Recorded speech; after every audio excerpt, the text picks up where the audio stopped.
బతుకులు వేయమని చెప్పేసి ఎందుకు అంబేద్కర్ పేరు చెప్పి అంబేద్కర్ పరుదిస్తా ఉన్నారు.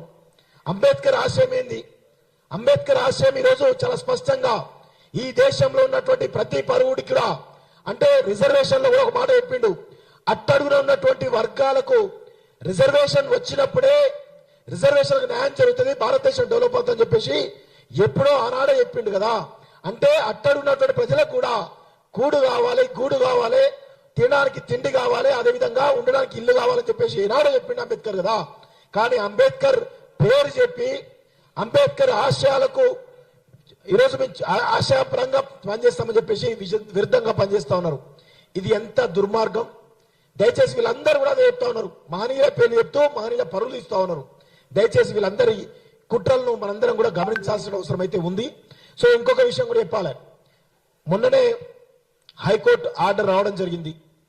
చాలా స్పష్టంగా హైకోర్టు చాలా స్పష్టంగా చెప్పింది, ఇక్కడ ఈ భూదాన్ భూములకు సంబంధించినటువంటి ఎక్కడైతే ఇల్లున్నాయో, ఏ ఇల్లు అయితే కూల్చేసిరో ఆ ఇళ్లను ఖచ్చితంగా వెంటనే కట్టేయాలని చెప్పేసి కూడా హైకోర్టు ఆర్డర్ ఉంది కదా. గతంలో కూల్చివేసినప్పుడు ఏమన్నారు, కలెక్టర్ చెప్పిండు హైకోర్టు ఆర్డర్ ప్రకారం మేము కూల్చివేసి చెప్పేసి అన్నాడు కదా. కూల్చివేసి చెప్పినటువంటి కలెక్టర్ ఇప్పుడు ఇదే హైకోర్టు ఆర్డర్ ఉంది కదా, ఈ హైకోర్టు ఆర్డర్ ప్రకారం మరి ఆ ఇల్లు నిర్మించేయాలి కదా, హైకోర్టు ఆర్డర్ ప్రకారం అని చెప్పేసి అన్నాడు కదా. ఇంకొక విషయం, 31 ఎకరాలను కబ్జా చేసినటువంటి కబ్జాకోర పరిస్థితి మాత్రం ఇంతవరకు వీళ్ళు ఏం చెప్పట్లేదు, ఏం చేయట్లేదు. చాలా చాలా దుర్మార్గంగా ఈ ప్రభుత్వం వ్యవహరిస్తా ఉంది. ఇక్కడేమో గద్దర్ అవార్డుల పేరిట, ఇంతకుముందు అంబేద్కర్ గురించి చెప్పిన, ఇప్పుడు గద్దర్ అవార్డుల పేరిట పేరేమో గద్దర్ది, చేసేటి ఏమో మొత్తం ఐటమ్ సాంగ్లతో చేస్తా ఉన్నారు. అట్లా గద్దర్ పేరును అవమానిస్తా ఉన్నారు, అంబేద్కర్ పేరును అవమానిస్తా ఉన్నారు.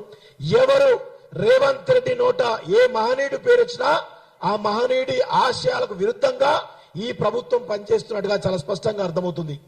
ఇంకా ఇందులో ఇవాళ పొద్దున ఒక న్యూస్ లో చదివిన, వట్టినాగలపల్లిలో 20 ఎకరాల భూమిని కబ్జా చేయడానికి పొంగులేటి శ్రీనివాసరెడ్డి ప్రయత్నం చేస్తా ఉన్నాడు.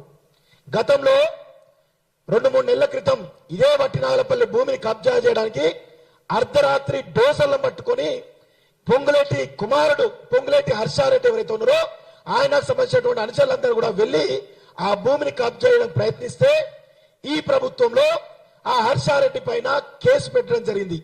కేసు పెట్టిన 24 గంటల్లోనే ఆ సంబంధిత పోలీస్ అధికారిని ట్రాన్స్ఫర్ చేయడం జరిగింది.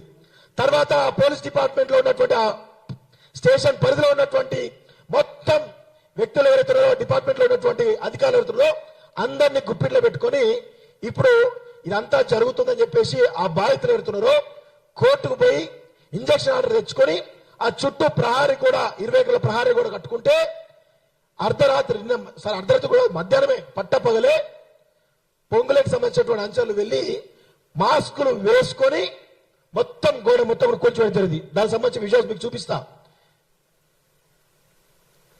సో ఇంత దుర్మార్గంగా రాష్ట్ర ప్రభుత్వం వ్యవహరిస్తా ఉంది. ఏ విధంగా కూల్చారో ఒకసారి చూడండి, మీకు విజువల్స్ అనేవి చూడండి ఒకసారి క్లియర్ గా. ఇంత దారుణంగా కూల్చారు సార్ గోడను, 20 ఎకరాల గోడను. వాళ్ళు 40 సంవత్సరాల క్రితం అక్కడ 20 ఎకరాలు కట్టుకున్నారు. ఈ విధంగా కూల్చేస్తున్నారు, గోడను కూడా కూల్చేసి కబ్జా ప్రయత్నం చేస్తున్నారు. ఎందుకు అని చెప్పేసి ఆరాధిస్తే వీళ్ళు కొన్న భూమిలో కొంత తక్కువ భూమి వస్తుందట.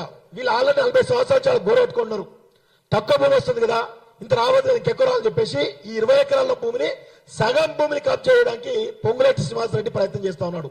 అంటే అటు వెలుగుమట్లలో ఉన్నటువంటి పేదల భూములను కబ్జా చేయడానికి అధికారాన్ని వాడుకొని రెవెన్యూ శాఖ మంత్రి అనేటువంటి ఒక డిపార్ట్మెంట్ వాడుకొని ఈరోజు ప్రజలకు న్యాయం చేయాల్సింది పోయి రెవెన్యూ పరంగా ఉన్నటువంటి ఏవైతే భూములు ఉంటాయో వాటిపైన 100 ఎకరాల భూములను కబ్జా చేయడానికి పొంగులేటి శ్రీనివాసరెడ్డి ప్రయత్నం చేస్తా ఉన్నాడు. ఇంత దుర్మార్గం జరుగుతా ఉంది తెలంగాణలో. అధికారాన్ని అడ్డు పెట్టుకొని పేద ప్రజలు అట్లా ఇస్తున్నారు, అధికారాన్ని అడ్డు పెట్టుకొని సామాన్య ప్రజలు ఇట్లా చేస్తున్నారు.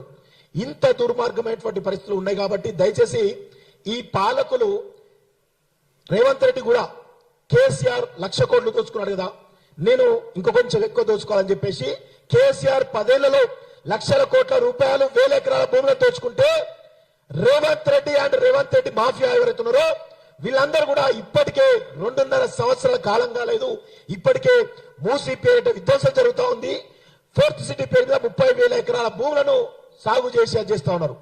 విచిత్రాతి విచిత్ర విషయం ఏంటంటే, ఒక విషయం చెప్తా మిత్రులారా, కేసీఆర్ కాళేశ్వరం పేరిట 1,00,000 కోట్ల రూపాయల ధనాన్ని వృధా చేసిండు.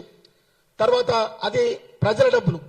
ఆ ప్రాజెక్ట్ ఏదైతుందో దాని మంచికో చెడుకో దేనికో దానికో వాడాలి. కానీ 2.5 సంవత్సరాలు అవుతుంది ఈ ప్రభుత్వం ఆ యొక్క 1,00,000 కోట్ల రూపాయలు వృధా చేసింది. ఒకటి. రెండోది, ఫార్మాసిటీ పేరు మీద 18,000 ఎకరాల భూములను కేసీఆర్ భయాంలో అక్వైర్ చేసిండు.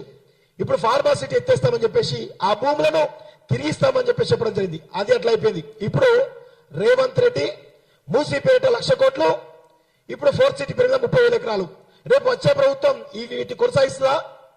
ఒకవేళ బంద్ చేస్తే పరిస్థితి, పేద ప్రజలు 1,000 ఎకరాల భూములను తమ కష్టాచీతతో ఇచ్చిన భూములను ఏ విధంగా ఈ ప్రభుత్వాలు నిర్వీర్యం చేస్తున్నాయో చూడండి. లక్షల కోట్లే, ఏ ఒక్క ఎకరం కాదు, 2 ఎకరాలు 3 ఎకరాలు కాదు, లక్షల కోట్ల రూపాయలు. సో ఇలాంటి దుర్మార్గాలు ఖచ్చితంగా పోవాలంటే మనం అందరం కూడా ఐక్యంగా పోరాడాలి. ముఖ్యంగా రేవంత్ రెడ్డి ఖచ్చితంగా ఈ వెలుగుమట్లకు సంబంధించినటువంటి విషయంలో పేద ప్రజలకు హైకోర్టు ఆర్డర్ ఉంది. హైకోర్టు ఆర్డర్ ప్రకారం మీరు ఏదైతే కూర్చురో అదే హైకోర్టు ఆర్డర్ ఇచ్చినటువంటి జడ్జిమెంట్ ప్రకారం మీరు అక్కడ అందరికి కూడా 311 మంది కాదు, 311 మందిలో కలెక్టర్ మొన్న పట్టాలు ఇచ్చినప్పుడు, ఒక చిన్న విషయం సార్, కలెక్టర్ మొన్న పట్టాలు ఇచ్చినప్పుడు కొంతమంది బాధితులు వచ్చారు పట్టాలు ఇచ్చుకోవడానికి.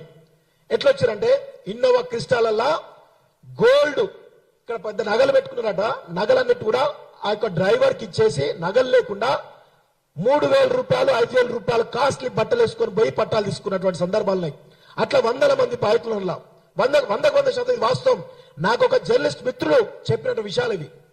అంటే అక్కడ 311 మందికి పట్టాలు ఎవరైతే కూల్చిన ఇళ్లకు రాలేదు, అందులో సగానికి సగం పైగా నిర్వీర్యమైపోయినాయి. అవి కూడా పొంగులేటి, తుమ్మల, బట్టికి సంబంధించిన అనుచరులకు, వాళ్ళ అనుచర గణానికి పోయినాయని చెప్పేసి మాకున్నటువంటి సమాచారం. దీనిపైన ఖచ్చితంగా ఫ్యాక్ట్ ఫైండింగ్ మనందరం కూడా చేయాలి.